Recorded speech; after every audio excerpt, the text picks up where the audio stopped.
Olha, em menos de 24 horas da prisão, depois das 24 horas da prisão, o suspeito de estelionato, que nós mostramos ontem aqui no Cidade, por falsa venda de imóveis no conjunto habitacional Estácio Gomes, foi solto pela Justiça. Hoje, mais vítimas procuraram a polícia para denunciar o golpe sofrido exatamente, e esse daqui é o suspeito.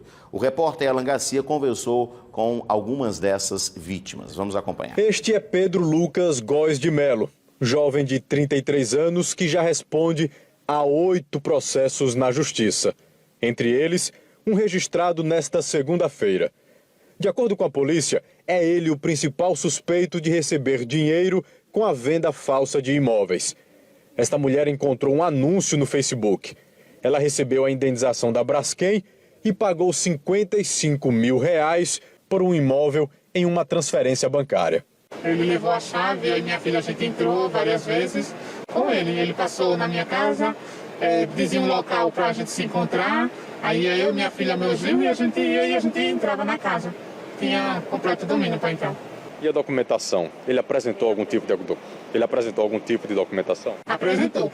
Ele apresentou documentação de ônus, uma procuração do proprietário passando a casa para o nome dele, apresentou o papel da casa, tudo. A gente leu, levei uma minha prima também viu tudo, disse que estava tudo ok. Mas como a gente não tem aquela noção do que o que é certo em documentação desse jeito, desse tipo, a gente achou que estava tudo certinho.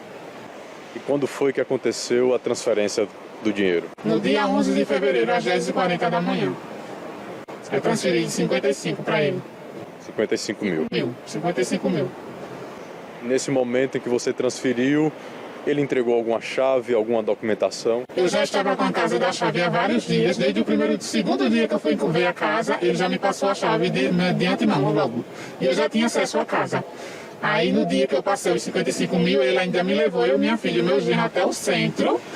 Depois a gente foi pro cartório do centro, de lá ele me deixou lá no centro e eu fui fazer outras coisas. Quando cheguei em casa eu percebi que eu tinha caído num golpe. Este homem é outra vítima de Pedro Lucas. Tentando comprar um imóvel, ele pagou uma primeira parcela de R$15 mil. Eu dei conta também que tinha caído no golpe, né? Então a gente procurou já verificar alguma coisa nas redes sociais e encontramos, ele já vem sendo processado, desde 2011 ele já tem problemas com a justiça. O trabalho de investigação da Polícia Civil começou em janeiro deste ano, quando as vítimas fizeram a denúncia. O suspeito foi preso nesta segunda-feira, mas na audiência de custódia, em menos de 24 horas, o juiz decidiu soltá-lo. Lamentável, a gente se sente indignado porque o doutor Leonan, delegado, com muito trabalho com a sua equipe, vem desde janeiro, fevereiro, até agora para pegar esse indivíduo. E foi preso ontem, em menos de 24 horas, a justiça já liberou e estamos aqui no prejuízo, não só eu, como outros, juntando tudo, dá aproximadamente mais de R$250 mil. E simplesmente ele já foi solto e ele vai continuar fazendo essa prática que ele acha fácil. Pedro Lucas chegou a ameaçar as vítimas quando soube que seria denunciado. Procurasse a polícia, ia ser pior se ele fosse preso. Não vai dar em nada, porque ele vai perder, vai para a justiça. E ele não vai pegar mesmo se ele for condenado essas coisas. Já me ameaçou também, já me ameaçou de morte. Ele disse que ia ser pior para mim se eu fosse botar o caso para frente. Pois é, ele sabe que dá em nada, não é? E por isso ele continua cometendo crimes, continua exatamente trazendo novas vítimas para esses golpes. Ainda falando sobre o golpe, nós vamos agora ao vivo com o repórter Alan Garcia. A polícia trabalha para descobrir os valores desviados de pelo menos 12 pessoas desse suspeito. Não é isso, Alan?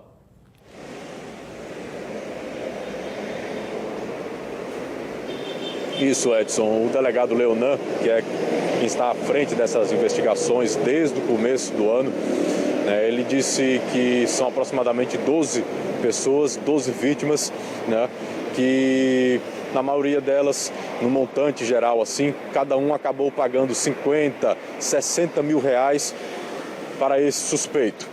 Ou seja, imagina o montante que ele não recebeu, né? O delegado gravou um vídeo falando dessa situação. Vamos assistir. Após a prisão em flagrante desse criminoso que se apresentava como um falso advogado para enganar as vítimas e vender imóveis que não era seu, nós conseguimos lograr êxito prendendo este indivíduo em flagrante. E após a sua prisão, num prazo de menos de 24 horas, 12 novas outras vítimas surgiram. Ou seja, 12 novas famílias que esse criminoso prejudicou, cada uma delas com um montante de R$60 mil. Ele vendeu para cada uma dessas famílias um imóvel que girava em torno dessa quantia.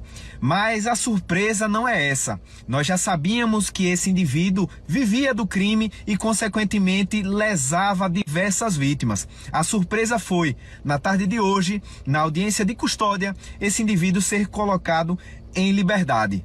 Mesmo após prejudicar diversas vítimas, aplicar diversos golpes, um indivíduo como esse, estelionatário, é colocado em liberdade. E aqui vai a minha indignação e o meu questionamento. Como fica e como dizer às vítimas que aqueles que as prejudicou hoje está em liberdade e, ainda pior, pode foragir e jamais ressarcir o prejuízo a elas causado? Então, o trabalho da justiça, que demorou meses de investigação para chegar no paradeiro desse criminoso que se ocultava não só das vítimas, mas também da justiça, hoje pode estar sendo desfeito. Haja vista que ele, agora em liberdade, pode empreender fuga, sumir e jamais ressarcir a essas vítimas que estão com prejuízos, cada uma delas, de algo em torno de R$60 mil.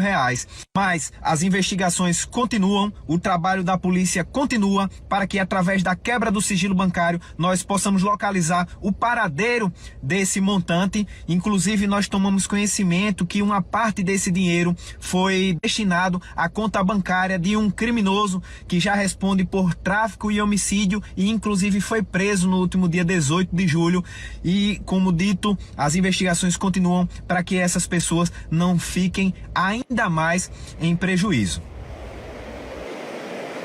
A gente procurou a defesa do suspeito, que preferiu se posicionar através de um vídeo. Vamos assistir também agora. O conduzido foi surpreendido na manhã de ontem pela polícia, que o convidou para ir à delegacia prestar esclarecimento sobre supostos golpes que estava praticando. Vítimas prestaram queixas e somente na delegacia teve um conhecimento dessas denúncias e foi dado a voz de prisão em flagrante. Em razão dessa voz de prisão em flagrante dada pelo delegado de polícia, o conduzido foi encaminhado para uma audiência de custódia na manhã de hoje, onde foi analisada a legalidade dessa prisão em flagrante, bem como a necessidade de manutenção dessa prisão. Então só foi analisado aí somente isso e não se ele de fato cometeu ou não esses crimes. Isso aí somente vai poder ser analisado durante o processo judicial após um oferecimento de denúncia feita pelo Ministério Público. A prisão do conduzido foi relaxada, tendo em vista que, inclusive, o próprio Ministério Público entendeu que não se trata aí de uma situação de flagrante, tendo em vista que o fato imputado contra o conduzido ocorreu no mês de julho. Então, o suposto crime teria se consumado no mês de julho. Em razão disso, essa prisão em flagrante não foi homologada pelo juízo plantonista e a prisão foi relaxada, e agora o conduzido está em liberdade, aguardando aí o andamento das investigações e eventual processo judicial. Edson Moura, provas não faltam. As investigações da Polícia Civil duraram praticamente 8 meses, já que começaram em janeiro deste ano. O rapaz aí, o suspeito, já tem 8 processos registrados na justiça, mas está liberado, está solto. Vamos lá. E o pessoal que levou prejuízo, nada de dinheiro. Eu volto com você.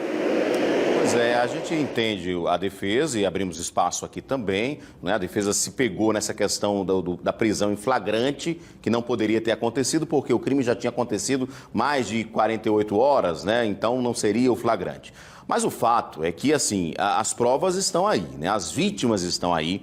A polícia vai concluir o inquérito, com certeza, o delegado Leonan Pinheiro. A gente tem as imagens, pode colocar de novo as imagens da ficha processual, ou seja, ele já responde na justiça por crimes, tanto de estelionato como outros, né, outras tipificações, há muito tempo. E ele, inclusive, né, alegou, né, uma das vítimas disse que foi ameaçada por ele, que diz, não adianta você ir para a polícia, não, porque não vai dar em nada.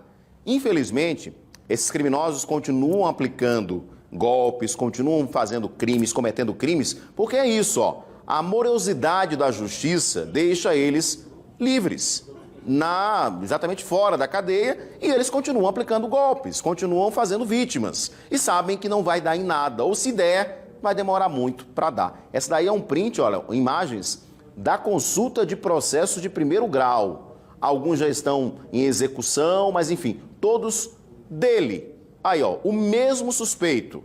E ele disse, não vai dar em nada. Infelizmente, essa é a situação. A gente torce para que a polícia consiga, né, rastrear. Acho que a quebra de sigilo é muito importante, né, Alan? Para que saiba-se onde foi esse dinheiro e se vai ser possível recuperar realmente esse dinheiro. Mas veja só, no relato que você viu, que as vítimas disseram, inclusive, que visitaram o imóvel, quer dizer, não compraram por foto. Foram no local, estavam com a chave do imóvel. Como ele tinha acesso a essas chaves? Ele pegava imobiliária, pegava de outros proprietários? Quer dizer, algo que a investigação, claro, vai apontar, porque as vítimas todas aí estão no prejuízo, né, Alan?